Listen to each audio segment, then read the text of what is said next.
going back outside.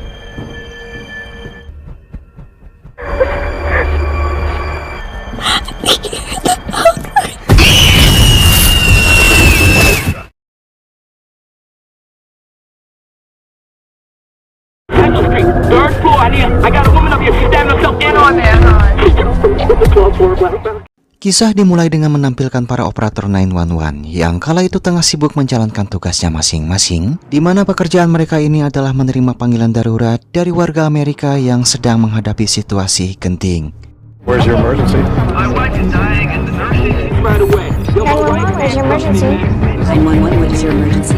I think I'm having it. Kemudian di sini kita pun langsung diperkenalkan kepada tokoh utama di film ini yang bernama Jordan, yang seperti biasa, hari itu ia menjalankan tugasnya sebagai operator 911 dengan sangat baik. 9 is for emergencies only. Hingga tak lama berselang, ia menerima telepon dari seorang gadis bernama Lea yang akan menjadi awal mimpi buruk baginya, di mana saat itu Lea menghubungi 911 karena rumahnya disusupi seorang pria tak dikenal, sehingga ia pun tampak merasa panik dan sangat ketakutan. What's your name? Leah Templeton. Okay, sweetheart, calm down. My parents are out there in a movie. Units clear to handle hot problem progress, 23 Kennard Street. Sementara itu, Jordan mencoba untuk menenangkannya sambil segera mengirim polisi ke lokasi kejadian saat itu juga. Bertepatan dengan si pria itu yang kemudian memaksa masuk dengan memecahkan kaca jendela, dan Jordan segera menyuruh Lea bersembunyi di kamar serta mengunci pintunya.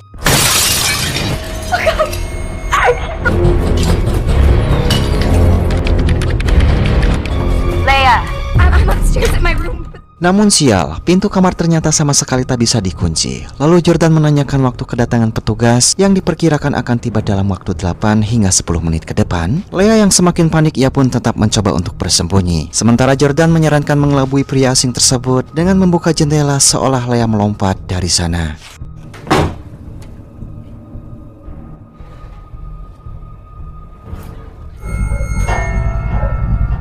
Dan yap, ternyata cara itu berhasil, di mana kala itu si pria ini pun bergegas turun ke bawah untuk mengejar Lea. Bersamaan dengan panggilan Lea yang tiba-tiba terputus, sehingga membuat Jordan kembali menelpon gadis tersebut, yang mana tindakannya ini justru menjadi kesalahan fatal lantaran nada dering ponsel Lea terdengar begitu keras. Dan akibatnya si pria asing yang padahal sudah berada di bawah, ia pun kembali ke atas untuk mencari sumber suara telepon Lea. Sampai akhirnya ia pun menemukan Lea yang tengah bersembunyi di bawah kasur, dan secara tak langsung panggilan Jordan sebelumnya telah membuat Lea tertangkap oleh si pria tersebut.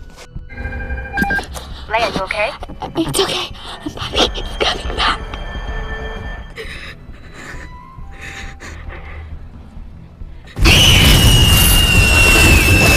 Jordan yang tampak panik, ia pun memohon agar si pria jangan menyakiti Lea. Namun pria itu sempat diam tanpa peduli lalu mengatakan sesuatu kepada Jordan. Dan setelah itu, ia langsung menyerang Lea secara brutal bersamaan dengan panggilannya yang tiba-tiba kembali terputus.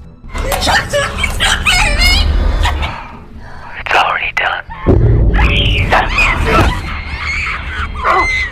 Jordan yang saat itu begitu terpukul, ia pun segera meninggalkan mejanya menuju ruang istirahat. Terlihat depresi dan merasa sangat bersalah. Melihat kondisinya tersebut, sang atasan datang dan menanyakan apa yang sedang terjadi kepadanya. Lantas Jordan menjawab bahwa dirinya hanya kurang fokus lantaran diketahui sebagai operator 911 ia sama sekali tak boleh terbawa emosi, karena hal itu dikhawatirkan dapat mengganggu kinerjanya dalam menangani panggilan darurat.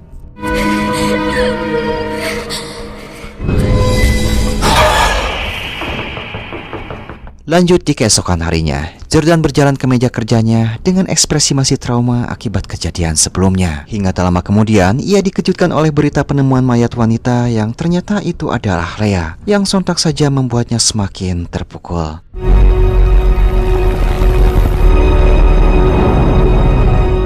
Saat itu ia pun hanya bisa terdiam dan begitu shock. Sementara Paul kekasihnya datang untuk menenangkan dan menyemangatinya. Kemudian Jordan pun curhat pada Paul dan mengaku sudah tak sanggup lagi bekerja sebagai operator, hingga mulai berpikir untuk mengundurkan diri. LAPD sources say the lack of witnesses in missing teen Leah Templeton, who is allegedly Singkat cerita, 6 bulan telah berlalu. Di sini kita pun langsung diperlihatkan kepada dua remaja bernama Casey dan satu temannya yang kala itu sedang berjalan-jalan di sebuah mall. Hingga saat mereka berdua berpisah, ponsel temannya rupanya telah tertinggal di atas meja. Lalu Casey menyimpannya untuk dikembalikan nanti. Kemudian dalam perjalanan ke mobil, Casey tiba-tiba diserang dan dibius oleh seorang pria asing hingga membuat ponsel miliknya terjatuh.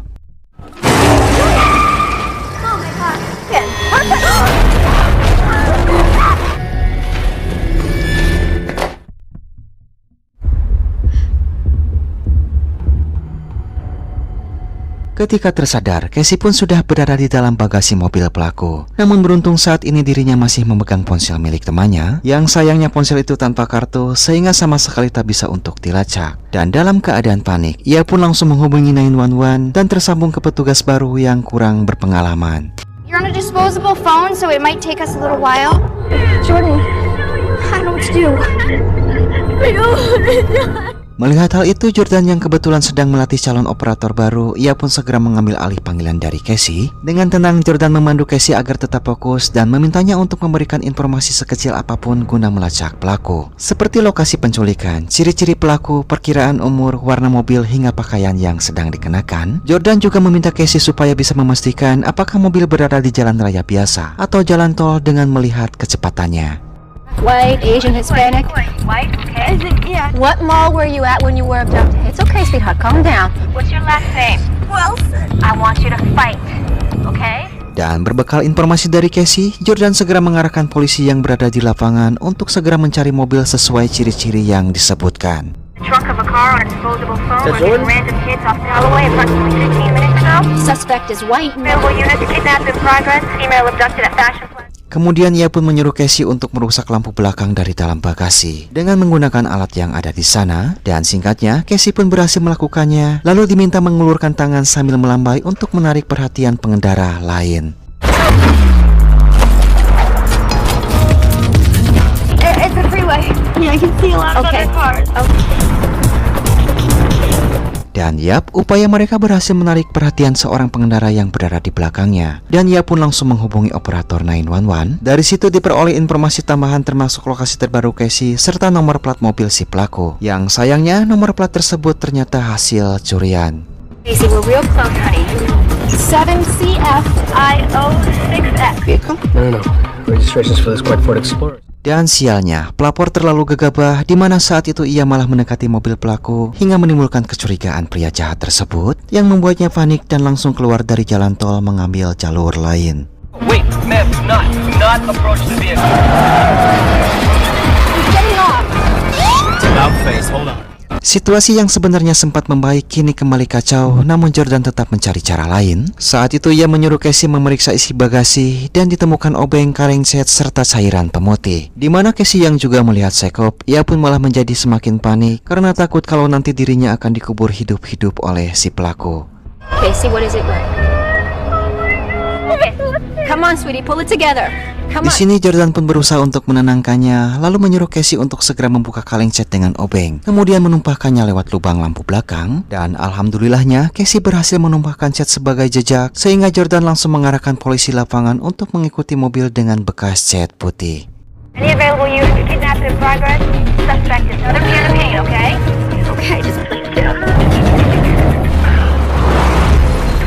Namun sepertinya situasi tak begitu mendukung lantaran ketika di lampu merah ada pengendara lain yang memberitahu pelaku soal cat yang keluar dari bagasi mobilnya. Hingga saat lampu hijau telah menyala, si penculik tersebut langsung melaju dengan cepat, kemudian berhenti di tempat aman untuk memeriksa bagasi sambil mengancam Casey.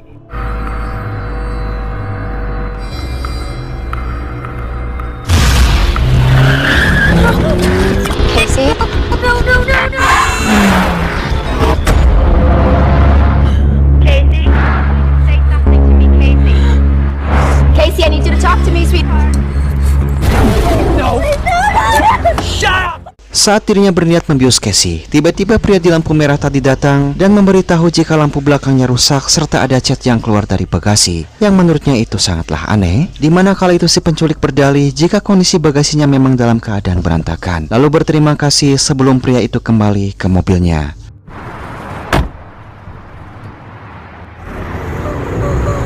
Namun rupanya, pria tersebut yang merasa curiga, ia pun mencoba untuk menelpon 911. Hingga tiba-tiba ia pun dikejutkan oleh si penculik yang dengan cepat menyerangnya dan terjadilah perkelahian.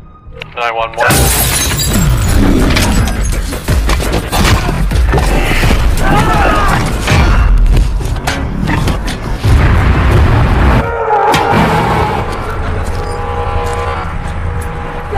Because of you!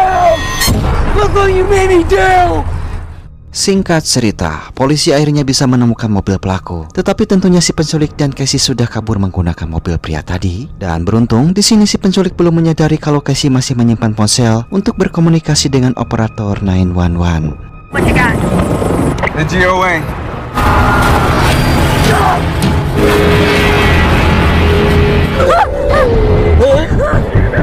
Dan ya, ternyata si pemilik mobil belum tewas. Ia pun tiba-tiba sadar di dalam bagasi, sehingga membuatnya panik sampai memancing kemarahan penculik yang tengah menyetir. Akibatnya si penculik yang sudah tak bisa menahan emosi lagi. Ia pun langsung menepi dan segera menghabisi si pria dengan beberapa tusukan obeng.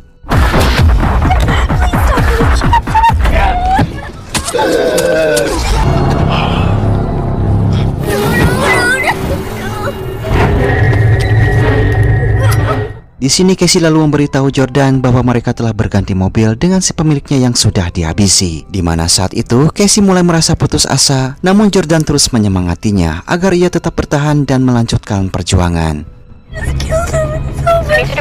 Okay, sweetheart, it's okay.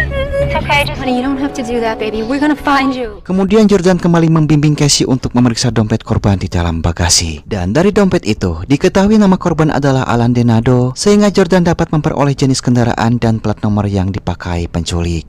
Good girl. You are a rock star, Casey. No operated license, 6 Queen Young Union. Hingga saat pelaku mengisi bensin di sebuah pom yang tampak begitu sepi, Casey mencoba kabur dengan membuka celah di belakang jok mobil, di mana saat itu teriakannya berhasil terdengar oleh petugas SPBU yang sontak saja terkejut dan berniat untuk segera menolongnya. Namun si penculik yang kebetulan belum selesai mengisi bahan bakarnya, ia pun langsung menyiram bensin ke si petugas pom tersebut, kemudian tanpa ragu langsung membakarnya hidup-hidup.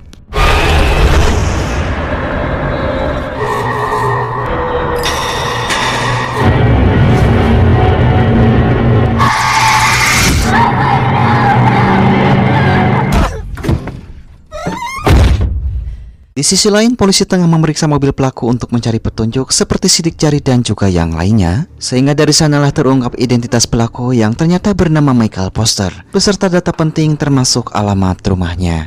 Address 451 Shannon Court, 6'1", 182 pounds. Looked for arson back in 95, but he was clear.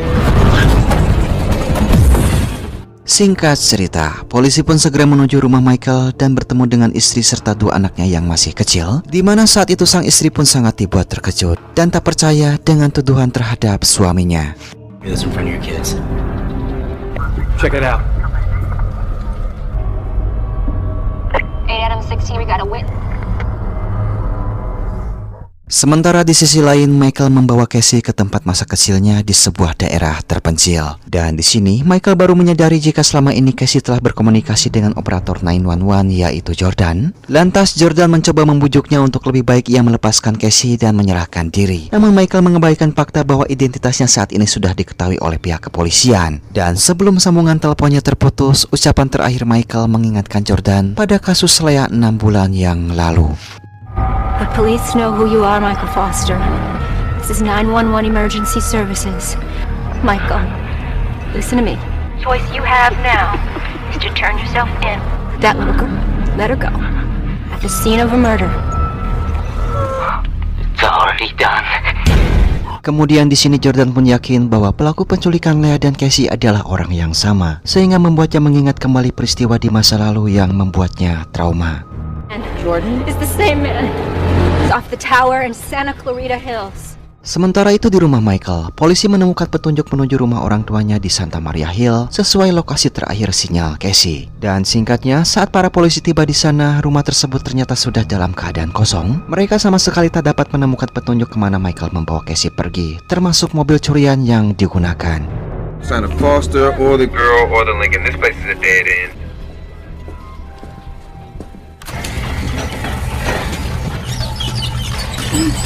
Dan rupanya, di tempat lain Michael membawa Casey ke lokasi rahasia. Ia dengan segera membersihkan wanita tersebut, membuka bajunya, dan merapikan rambut pirang gadis ini. Hingga ketika Michael lengah, Casey dengan cepat menyemprotkan pengusir serangga ke matanya dan mencoba untuk kabur dari sana. Namun karena tak tahu jalan keluar, ia pun gagal melarikan diri dan kembali tertangkap dengan sangat mudah.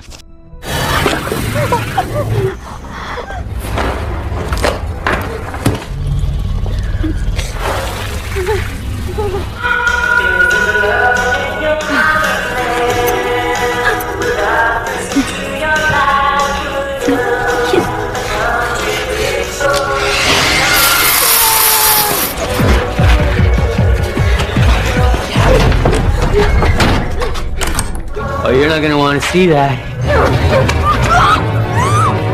Sementara itu di kantor, Jordan memutar ulang rekaman percakapan terakhir dirinya dengan Michael untuk mencoba mencari petunjuk. Dan di sini ia pun hanya mendengar suara dentingan berulang yang tampak bisa menjadi sedikit petunjuk keberadaan Michael saat ini.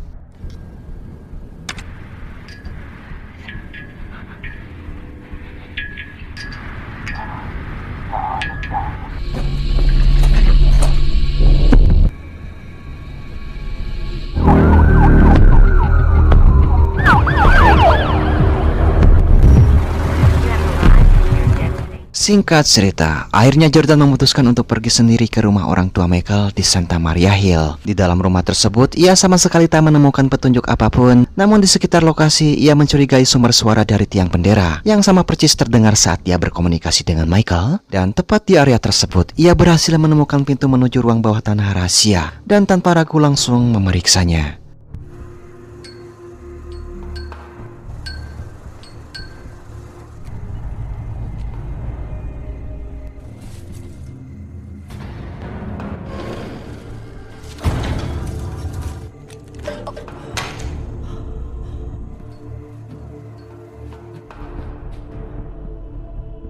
Dengan menggunakan senter, ia memeriksa setiap sudut ruangan bawah tanah tersebut. Hingga tak lama kemudian Jordan melihat keberadaan Michael lalu segera bersembunyi di sebuah ruangan. Namun rupanya ia salah memilih tempat. Lantaran tak lama kemudian, Michael pun masuk ke ruangan yang sama tempat ia bersembunyi.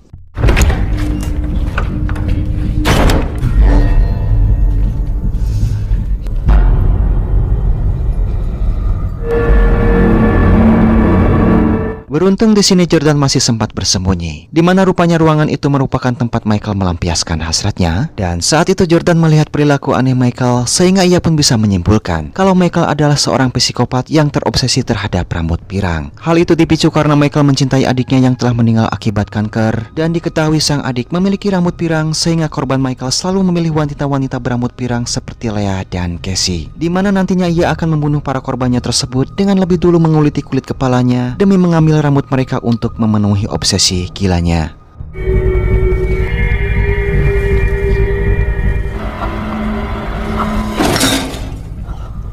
Hingga saat Michael hendak mengeksekusi Casey yang sudah tak berdaya lantaran terikat di atas ranjang, tiba-tiba Jordan muncul dan langsung menyerang pria itu hingga roboh, lalu segera melepaskan ikatan Casey.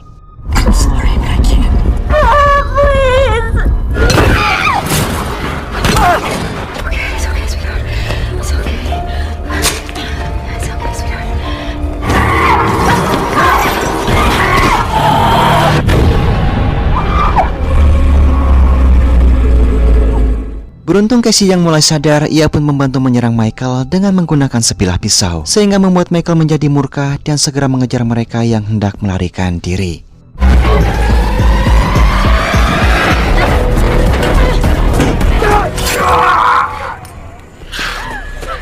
Hingga ketika mereka bertiga sudah berada di luar, Casey kembali menusuk pria gila tersebut dengan sebuah gunting, disusul oleh Jordan yang lanjut menendangnya hingga membuatnya terjatuh ke ruang bawah tanah dan langsung tak sadarkan diri.